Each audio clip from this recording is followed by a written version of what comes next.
So I just got this nonsense today. Yeah. This is from YouTube. Yeah. Which I don't really care. I don't care if they take my channel down.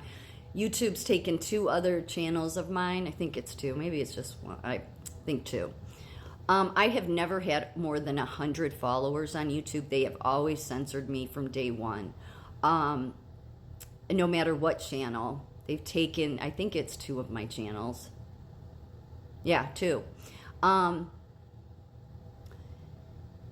But I've never had more, and right now I have 40 followers on YouTube. I just use it to upload. I could care less what they do to the channel. But yeah, this is the first time I've gotten this nonsense. One-time verification needed. To upload more videos daily and access other advanced features, choose a verification option below. This helps us limit spammers and maintain a safer community for everyone. Oh, come on, YouTube. Come on, all you big tech social media sites. You don't keep people safe. You don't even have enough common sense to realize that what keeps people the safest is free speech. And you find a ton of ways to remove people like me and have for 3 years. You're actually the very unsafe entities. Yes, so I could pick from one of these. I chose none of them. Use video verification. Approval time, usually up to 1 day, will help you create a 30-second video of yourself. Or 2, use your valid ID. Approval time is up to usually 1 day. Take a photo of your valid ID like a passport or driver's license. Or 3, build channel history.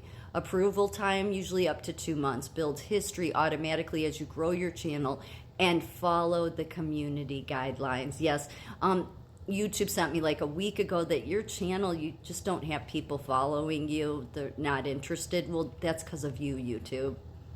You've never allowed my channel to get any views. You've always shadow banned me. In fact, I don't care what you do to my channel. You people are an unsafe entity, but so is every social media platform. Let's be honest, okay? When they want to talk about keep everyone safe. No, the best way to keep people safe is to have free speech. That's where ideas are created. That's where people start thinking. Innovation is born. But what big tech wants to do, just like the healthcare, the science, all the 3-letter agencies want to do, is they want to dictate what kind of speech you are allowed to have. Well, that doesn't lead to innovation. That leads to dictatorships. And I've said this before, and I don't care if people want to make the argument of free enterprise.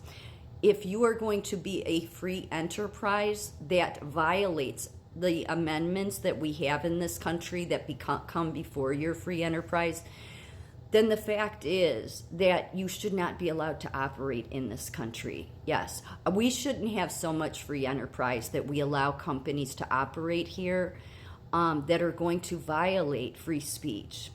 Many things that all these community guidelines, it doesn't matter if it's TikTok, Twitter, Rumble, they all do it. They like to bring up the left especially, but all our agencies and healthcare like to talk about hate speech. What's really hateful is people taking it upon themselves because they have power to censor people or they have power to fire people if they don't go along with what they want them to. You people in those powerful positions is why I say that there should be more regulation on all of you and less on the American people, because you don't keep people safe. You operate from a criminal mindset of tyranny. Let's be clear, that's exactly what it is. That's what the nursing associations operate from, the medical association, the hospital association, the education system, the government. It's all the same. They all have violated the Constitution, and there should be legal penalties for that. And I don't just mean some fines in 10 years. I mean actually maybe facing some jail time. Does that seem too harsh? Too bad. There should be some pretty stiff penalties when you decide that you're just going to violate constitutional rights that have been there long before you were born, okay? Yeah.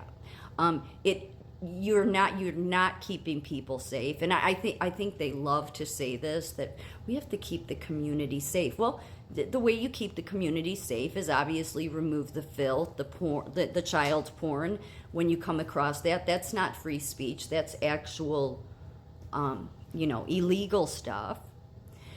And apparently, especially Facebook and Instagram. I mean, you've already been caught by the Senate hearing committees that you were too busy silencing people like me because I didn't go along with the COVID narrative 100%. I didn't agree with masks or demanding vaccines to be done to me as a nurse, okay?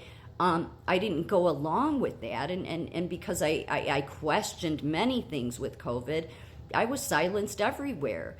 And while you silenced people like me that were actually doing something good for the community and the country, well, you seem to not have gotten rid of the child porn on your sites. Yeah, so it's really makes you look like a hypocrite, which is what you all are, when you try to speak about keeping people safe and hate speech.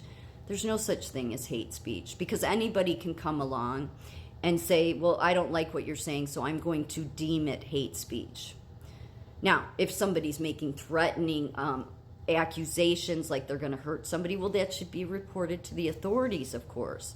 But this idea that the powers of big tech, the powers of science, the powers of medicine, nursing, education, our government are going to decide what is safe, well, I think it shows that they're just criminal minds, and criminally minded people usually get involved with other criminally minded people, like the World Economic Forum.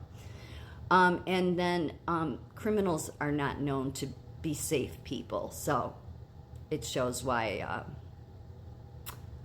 they just show what ugly, ugly platforms, organizations, and in some cases, the ugly people they truly are.